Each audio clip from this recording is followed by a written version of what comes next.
आदाब, केम शो, सत श्री अकाल, नमस्कार मेरे प्यारे प्यारे दोस्तों। तो कैसे हैं आप सब। तो आज हम आपके लिए लेके आए हैं कॉस्ट अकाउंटिंग का most important topic, that is cost sheet. हमने आपको पता है अभी हमने कॉस्ट अकाउंटिंग एक इंट्रोडक्शन वीडियो देखी थी। उसके बाद नेक्स्ट लेक्चर में हमने पढ़ा था एलिमेंट्स ऑफ कॉस्ट।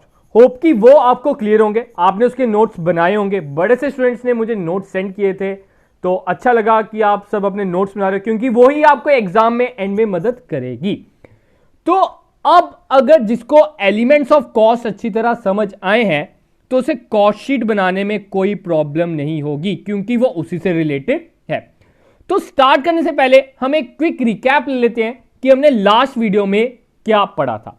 तो वो आपको मदद करेगी इस वीडियो में भी, इसलिए हम छोटी सा आपको बताता हूं, रिवाइज करा देता हूं, क्योंकि 2 दिन हो गए उसे पढ़े हुए। तो एलिमेंट्स ऑफ कॉस्ट क्या था, आप सभी को याद होगा सर। 3 चीजें थी उसमें, that is material, another one is labour and another one is expense. 3 चीजें थी, ठीक है। मतलब मटेरियल में लेबर प्लस करो, लेबर में एक्सपेंस प्लस करो, तो वो कॉस्ट बनती है किसी भी प्रोडक्ट की। कोई भी प्रोडक्ट की कीमत अगर आपने जाननी है तो आपको ये 3 चीजें उसकी प्लस करनी है, ये चीज थी। फिर हर एक एलिमेंट को आगे सब डिवाइड किया गया था 2 पार्ट्स में, that is direct material and indirect material, direct labour and indirect labour, और direct expense and indirect expense. मतलब हर एक का एक डायरेक्ट है, एक का इनडायरेक्ट है। डायरेक्ट का क्या मतलब था सर? डायरेक्ट का मतलब था जो डायरेक्टली उसमें यूज हुआ है। जैसे कि हम एक शर्ट मैन्युफैक्चर है तो डायरेक्ट मटेरियल हो गया क्लॉथ, इनडायरेक्ट मटेरियल हो गया आप कह सकते हो थ्रेड, जो उसका एक मेन कंपोनेंट नहीं है, यूज हुआ है लेकिन, ठीक है, मेन कंपोनेंट नहीं है लेकिन उसको बनाने में उसका इस्तेमाल हुआ है, तो उसे हम डालेंगे इनडायरेक्ट मटेरियल में। फिर हमने बात की थी डायरेक्ट लेबर की। डायरेक्ट लेबर आपके वो आ जाते हैं, वो लेबर जो शर्ट को बनाने में जिन्होंने मदद की, और इनडायरेक्ट लेबर आपका वो आ जाता है जिन्होंने बनाने में मदद नहीं की लेकिन बाकी प्रोसेस में आप कह सकते हो, जैसे कि सुपरवाइजर, इंस्पेक्टर, इन्होंने सिर्फ और सिर्फ सुपरवाइज किया कि लेबर काम अच्छी तरह कर रहा है कि नहीं कर रहा, तो ये आपका किस में आ गया? इनडायरेक्ट लेबर में। फिर हमने बात की थी अब कुछ ऐसे भी खर्चे हैं जो हमने मटेरियल में कंसीडर नहीं किए होंगे, जो हमने लेबर में नहीं कंसीडर किए होंगे, लेकिन वो खर्चा हमारा बढ़ा रही है। फॉर एग्जाम्पल हम शर्ट मैन्युफैक्चर है, तो शर्ट मैन्युफैक्चर के लिए क्या खर्चा हो सकता है एक्स्ट्रा? आप कह सकते हो डिजाइन। आजकल इतनी प्यारी प्यारी डिजाइनदार शर्टें आती है, तो उनको जो डिजाइन देने की भी कॉस्टिंग लगती है, तो उसे हम डाल सकते हैं डायरेक्ट एक्सपेंस में। तो उसे हम कहां पे डाल सकते हैं? डायरेक्ट एक्सपेंस में। फिर बात आती है इनडायरेक्ट एक्सपेंस। जो एक्सपेंस उस शर्ट को चाहे बनाने में नहीं लगे हुए, चाहे उस शर्ट के अंदर घुसे नहीं है, लेकिन उसकी भी वैल्यू हमें इंक्लूड करनी पड़ेगी। फॉर एग्जाम्पल इसमें आपके आ जाते हैं इनडायरेक्ट एक्सपेंस में, आपका लाइटनिंग का खर्चा हो सकता है, फैक्ट्री का रेंट हो सकता है, तो ये आपका आ जाता है इनडायरेक्ट एक्सपेंस। होप कि इतना क्लियर होगा। फिर हमने क्या किया, ये जो 3 इनडायरेक्ट वर्जन्स हैं, आप देख सकते हो, indirect material, indirect labour, indirect expense, इन तीनों को एक कॉमन नेम दिया गया, दैट इज ओवरहेड। इन तीनों को कॉमन नेम क्या दिया गया? ओवरहेड। अब ये जितने भी ओवरहेड हैं ये आपके 3 लेवल पे भी हो सकते हैं। कोई ऐसा एक्सपेंस हो सकता है जो फैक्ट्री लेवल पे हो रहा है, जैसे फैक्ट्री की लाइटनिंग, वो फैक्ट्री लेवल पे। अब ओवरहेड आपका ऑफिस लेवल पे भी हो सकता है, या आप एडमिनिस्ट्रेशन भी बोलते हो आप इसे, ठीक है। तो उसे हम बोलते हैं, अगर आपका कोई ऑफिस का रेंट है, अगर ऑफिस रेंट लिखा है तो हम उधर डालेंगे ऑफिस ओवरहेड। अगर फैक्ट्री रेंट लिखा है तो हम फैक्ट्री ओवरहेड में डालेंगे। बस ये फर्क है और कुछ नहीं। फैक्ट्री का खर्चा फैक्ट्री में, ऑफिस का खर्चा ऑफिस में। और नेक्स्ट वन आपका आता है सेलिंग एंड डिस्ट्रीब्यूशन। मतलब प्रोडक्ट बन गया है, अब सिर्फ और सिर्फ उसे बेचने में पैसा लग रहा है, जैसे कि सेल्समैन की सैलरी आप कह सकते हो। डिस्ट्रीब्यूशन का खर्चा, आपकी डिलीवरी चार्जेस, ये सब कुछ आपके किस में आएंगे? सेलिंग एंड डिस्ट्रीब्यूशन ओवरहेड में। होप कि पता चल गया हो क्या था। अब हम पढ़ते हैं कॉस्ट शीट। कॉस्ट शीट देखो बड़ा इंपॉर्टेंट टॉपिक है, जो हमारी नेक्स्ट वीडियो जाने वाली है ना, उसमें हम इसके ऊपर आपके लिए 10 MCQ लेके आऊंगा। सिर्फ और सिर्फ वो किस पे बेस्ड होंगे? कॉस्ट शीट पे। क्योंकि मैं चाहता हूं आप तक हर एक कंसेप्ट पहुंचाया जाए, क्योंकि हमारा मोटो क्या है? कंसेप्ट पाओ, मार्क्स लो। आपने जैसे अभी देख लिया रिसेंटली क्लास 4th के 4 एग्जाम हुए, 3 दिन सॉरी, 3 एग्जाम हुए और तीनों का लेवल आप देख सकते हो 4th क्लास वाला लेवल नहीं था। आप देख सकते हो कि कंपटीशन कितना हाई हो रहा है डे बाय डे। तो आपको हर एक चीज पता होनी चाहिए ताकि एग्जामिनर कोई भी क्वेश्चन पूछ ले आप उसे आसानी से अटेम्प्ट कर ले। तो क्या है कॉस्ट शीट? जैसे कि आपको नाम बता रहा है, sheet and cost, cost and sheet. Cost होगी, कॉस्ट सर आपने स्टार्टिंग में बताया था, पहले दिन ही बता दिया था हमें, दैट इज कीमत। शीट मतलब पीस ऑफ पेपर आप कह सकते हो शीट को, वही मतलब कि cost sheet refers to that sheet, that paper आप कह सकते हो, वो शीट है जिसमें हम कॉस्ट एलिमेंट्स को रिकॉर्ड करते हैं प्रॉपर सिस्टमैटिक वे में। प्रॉपर सिस्टमैटिक वे में हम शो करते हैं कि हमारा इतना खर्चा लगा है। इसमें क्या होता है, हम प्रॉपरली क्लासिफाई करते हैं कि हमारा डायरेक्ट मटेरियल कितना लगा है, कि हमारा डायरेक्ट लेबर कितना लगा है, कि हमारा डायरेक्ट एक्सपेंस कितना लगा है। ठीक है, प्रॉपरली हम इसे क्लासिफाई करके, प्रॉपरली हम इसे मेंशन करके कॉस्ट शीट बनाते हैं। क्यों ऐसा क्यों? अब मैं बता दूं, ये जो कॉस्ट शीट है ये टर्म सिर्फ और सिर्फ बड़ी कंपनियों के लिए अच्छी है। अगर हमारी कोई छोटी फर्म है तो उधर कॉस्ट शीट नहीं चलती, उधर रफ वर्क चलता है। भाई तू रफ कॉपी पे बना के बता दे, मुझे बस कॉस्ट बता दे मेरी कितनी कीमत लगी है, मुझे बस उससे लेना देना है। लेकिन जो बड़ी कंपनी है, जियो कंपनी लगा लो, और भी बड़ी बड़ी जो टाटा कंपनी है, तो उधर मैनेजमेंट्स होती है, आपको पता है, top level, low level, middle level. तो वो जो एनालाइज करते हैं वो किस बेसिस पे करते हैं? वो बेसिस किस बेसिस पे करते हैं? कॉस्ट शीट पे। वो कॉस्ट अकाउंटेंट को बोलेंगे तू हमें प्रॉपरली कॉस्ट शीट बना के दे, तो हम उधर से पता करते हैं कि हमारा कहां कहां खर्चा कितना हो रहा है, कहीं फालतू का कोई खर्चा तो नहीं हो रहा, तो उसको हम रिड्यूस कैसे करें। तो क्या है, एक बार हम स्टेटमेंट पढ़ लेते हैं। Cost sheet is a statement prepared at periodical interval of time after, आप कह सकते हो कि वो मैनेजमेंट पे डिपेंड करता है। वो जब बोले कि तूने हर महीने के बाद मुझे देनी है, तो महीने के बाद उसे कॉस्ट शीट बनानी पड़ेगी। हर 3 महीने के बाद तूने कॉस्ट शीट बनानी है, तो उसे 3 महीने के बाद कॉस्ट शीट बनाकर देनी पड़ेगी। विच एक्यूमुलेट्स, एक्यूमुलेट्स आप कह सकते हो which includes all the elements of the cost. हमने ऊपर 3 एलिमेंट्स पढ़े, उसको भी सब डिवाइड किया था, उसके आगे भी सब डिवीजन थी। तो उन सभी एलिमेंट्स को वो रिकॉर्ड करता है, तो उस शीट को हम बोलते हैं cost sheet, associated with A product और प्रोडक्शन जॉब, जो उस स्पेसिफिक प्रोडक्ट से एसोसिएट रखती है, नाता रखती है, या उस प्रोडक्शन जॉब से नाता रखती है।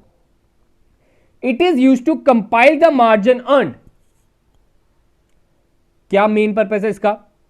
मार्जिन, हमने कितना, मार्जिन का मतलब है इधर कितना प्रॉफिट कमा रहे हैं। मार्जिन आप कहते हो ना कि मैं कितना मार्जिन रखा है तूने, तो वो मार्जिन वर्ड है कितना प्रॉफिट रखा है तूने ऑन ए प्रोडक्ट और job forms the basis of the setting of price on similar product in the future.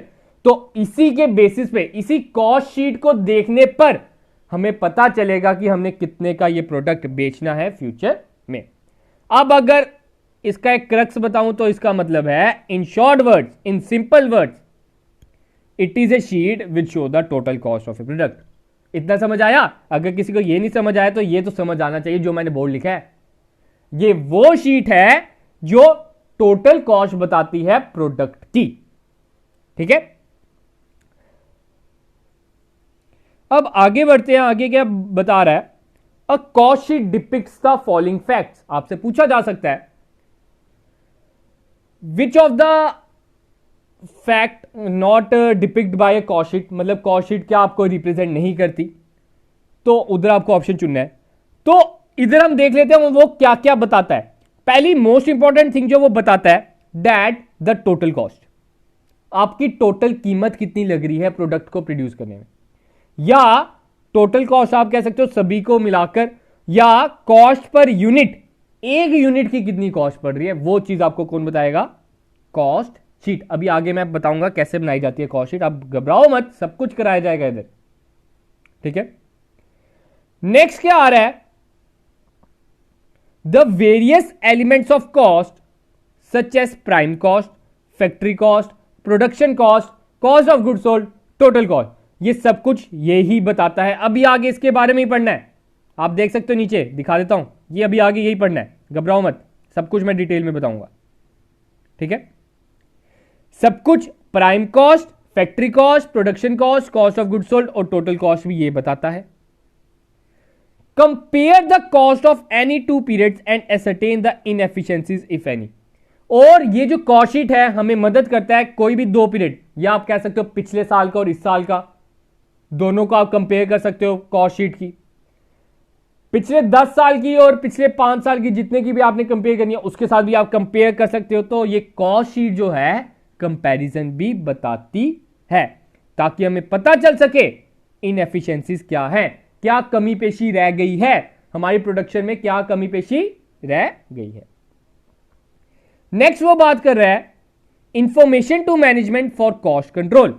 और ये मैनेजमेंट को इंफॉर्मेशन देती है, इन्फो देती है कि जनाब कैसे कॉस्ट को कंट्रोल करना है। तो ऐसा ऐसा कीजिए, आपकी इधर कॉस्ट ज्यादा लग रही है, आपका फैक्ट्री कॉस्ट ज्यादा हो रहा है, आपका प्रोडक्शन कॉस्ट ज्यादा हो रहा है, आपका प्राइम कॉस्ट ज्यादा हो रहा है, इसको अगर कम कर सकते हो तो आप कामयाबी पालोगे।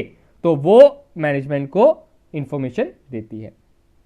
नेक्स्ट बात कर रहा है calculate and summarise the total cost of the product. अब ये कैलकुलेट भी करती है और साथ में उसकी समरी भी बनाती है total cost of the product, जो हम ऊपर बात कर चुके।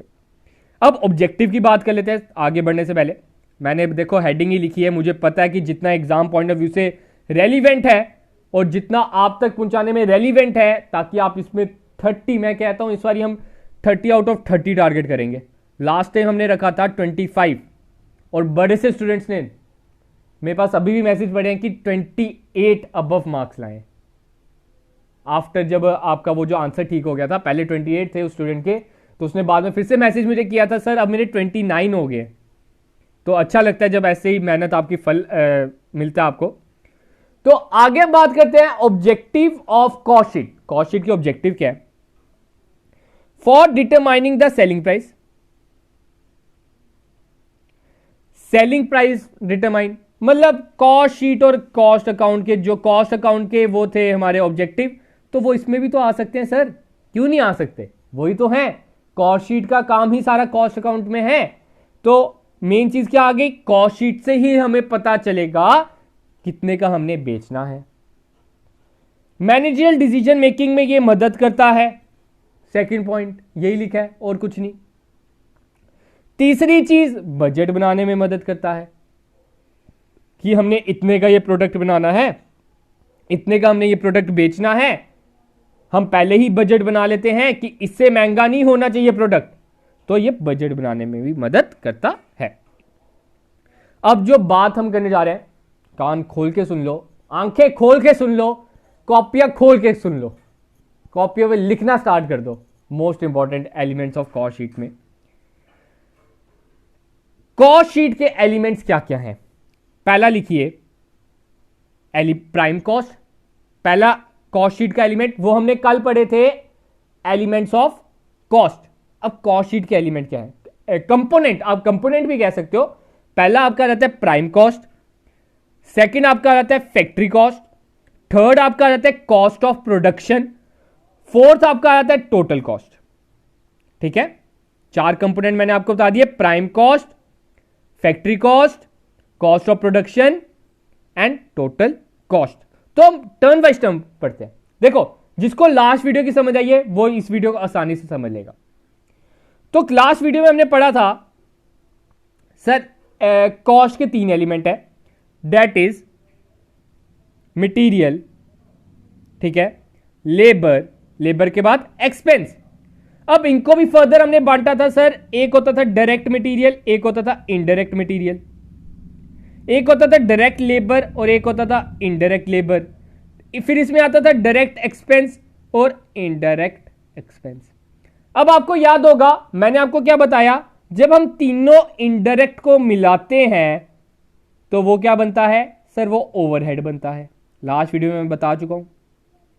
अब बात आती है डायरेक्ट जो बच गए, अगर आप तीनों डायरेक्ट को मिलाओगे, डायरेक्ट मटेरियल, डायरेक्ट, सॉरी ये डी है, डायरेक्ट लेबर और डायरेक्ट एक्सपेंस, मतलब direct material, direct labour, direct expense, इन तीनों को जब आप मिलाओगे तो क्या बनेगा? उनका एक कॉमन नेम क्या आएगा? That is prime cost. जब आप direct material, direct labour, direct expense को मिलाते हो तो बनता है प्राइम कॉस्ट। इतना आप नोट डाउन कर लो। प्राइम कॉस्ट पता चल गया क्या है? सर तीनों डायरेक्ट को प्लस कर दो तो प्राइम कॉस्ट है। फैक्ट्री कॉस्ट क्या है? फैक्ट्री कॉस्ट तब तक नहीं निकलेगा जितनी देर आपका प्राइम कॉस्ट नहीं निकला। पहले आपने क्या करना है? प्राइम कॉस्ट निकालना है। प्राइम कॉस्ट सर हम निकालेंगे तीनों डायरेक्ट को प्लस करके। तीनों डायरेक्ट को जब आपने प्लस कर दिया, उसमें आपने क्या करना है? जितने भी फैक्ट्री के खर्चे हैं, जितने भी फैक्ट्री के खर्चे हैं उन्हें ही इंक्लूड करना है। अगर वो ऑफिस का खर्चा है उसे भूल जाओ। अगर उधर लिखा है ऑफिस रेंट, इसे भूल जाओ। अगर उधर लिखा है फैक्ट्री रेंट तो हमने इंक्लूड करना है।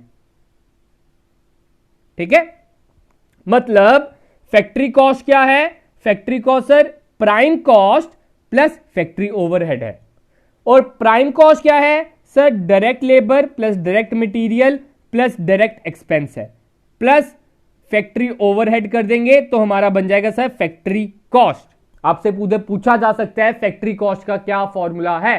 Factory cost is equal to prime cost plus factory overhead. अब आपका फैक्ट्री कॉस्ट निकल गया। अब एक और चीज आप नोट डाउन कर लो, फैक्ट्री कॉस्ट का दूसरा नाम क्या है? That is work cost. ये दोनों एक ही चीज है, ये दोनों एक ही चीज है। बाद में नहीं बोलना सर उधर तो वर्क कॉस्ट आया था, वो आपने उसका एलिमेंट बताया नहीं था।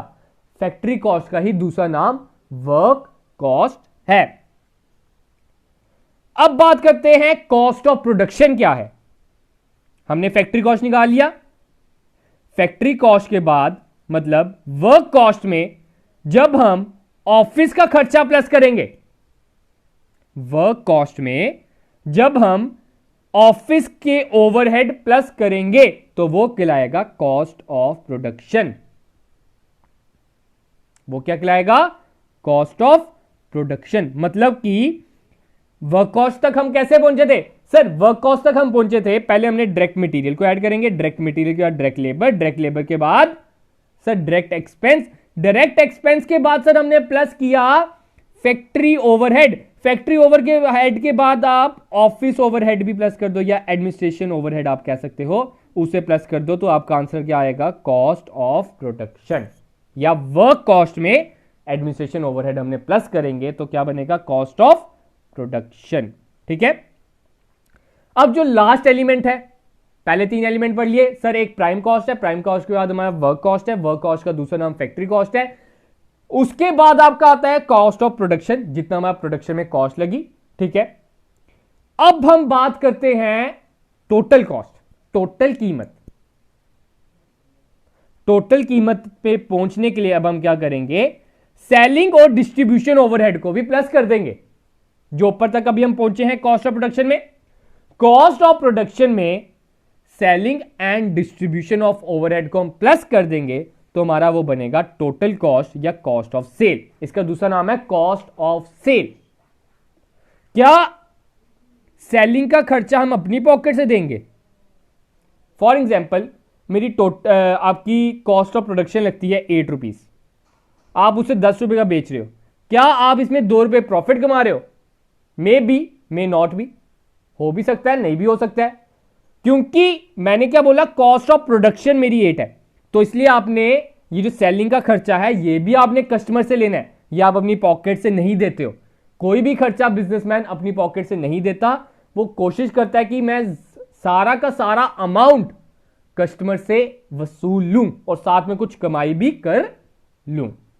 तो टोटल कॉस्ट क्या है? Sir total cost cost of production में मतलब सभी खर्चों को मिलाकर जितने का प्रोडक्ट बना, प्रोडक्ट बनने के बाद सेलिंग और डिस्ट्रीब्यूशन का भी खर्चा हम ऐड कर दें तो वो है हमारी टोटल कॉस्ट। इतना क्लियर है?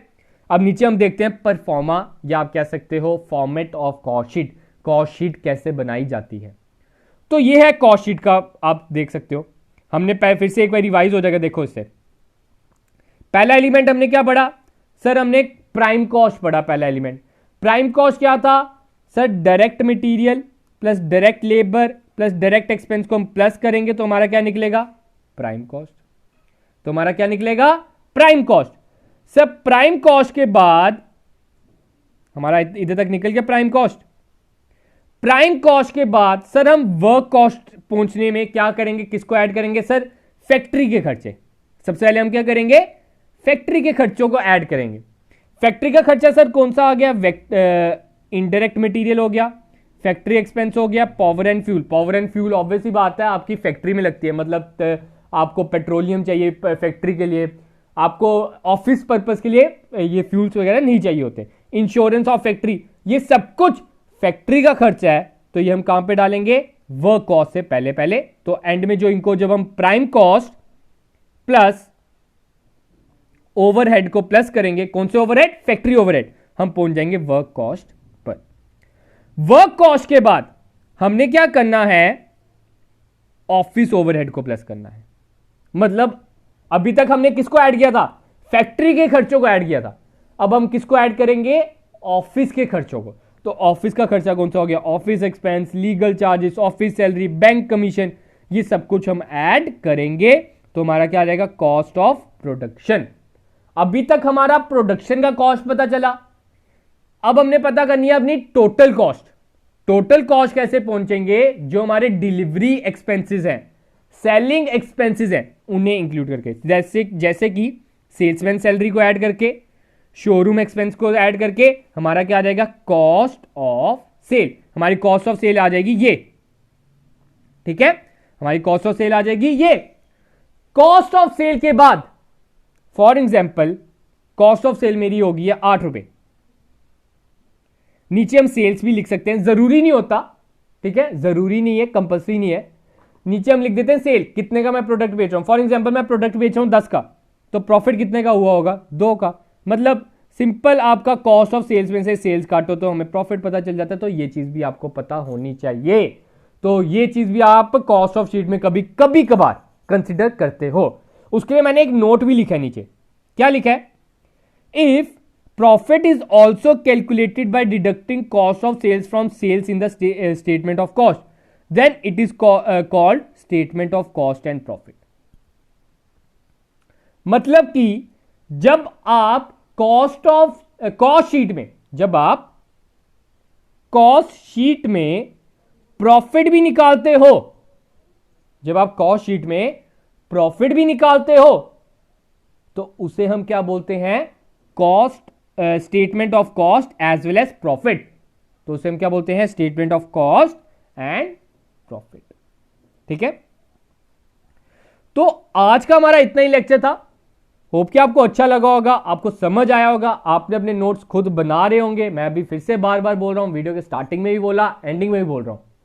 तो जो इस बात पे अमल कर लेगा, मैं गारंटी देता हूं उसकी सिलेक्शन पक्की है। आपने अपने नोट्स खुद बनाने, हैंड रिटन नोट्स बनाने, वो बेस्ट रहते हैं, क्योंकि एग्जाम के पॉइंट ऑफ व्यू में मैं यही प्रेफरेंस दूंगा कि आप वीडियो को नहीं देखें, जितना कम से कम देखें उतना बेटर रहता है। तो क्या पढ़ा हमने? सर हमने पढ़ा कॉस्ट शीट और कॉस्ट शीट के एलिमेंट। कॉस्ट शीट के element prime cost, factory cost, cost of production and total cost. अगर टोटल कॉस्ट के साथ साथ अगर हम प्रॉफिट भी निकाल रहे हैं तो सर हम उसे बोलते हैं statement of cost and profit.